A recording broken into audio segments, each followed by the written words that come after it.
So we'd like to move on into our panel discussion now.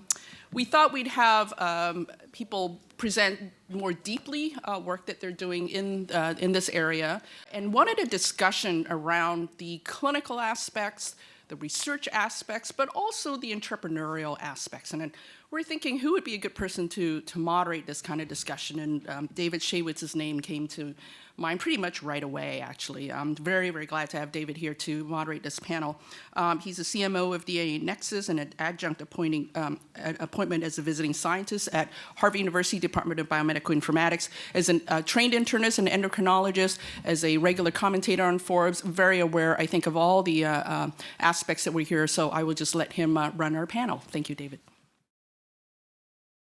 All righty. So it's great to be here. It's really incredibly exciting. I'm going to give you a word or two of background about me and a minute of intro to the session, and now I want to really start right in with the good stuff.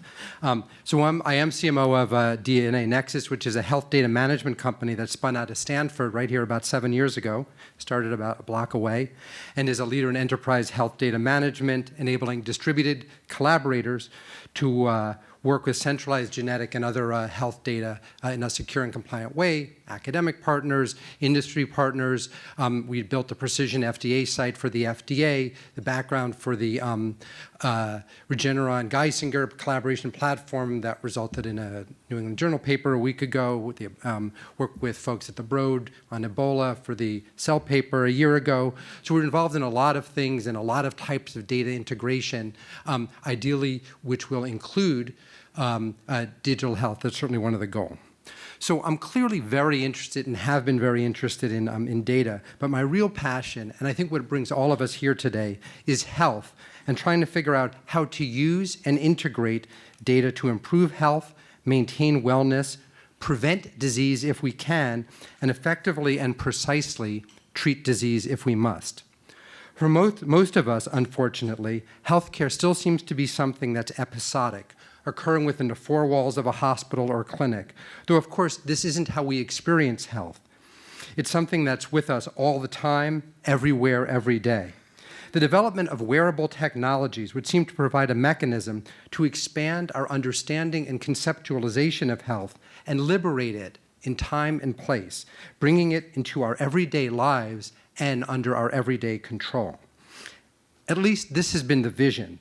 But turning this promise into practice has proved far more challenging than many technology pioneers seem to have expected.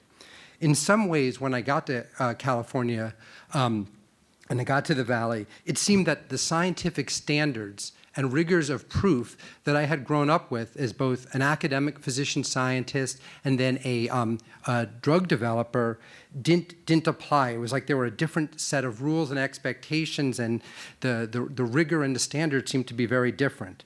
On the other hand, today, seeing the talent in the room and the level of thought that's clearly now being applied to this is incredibly encouraging.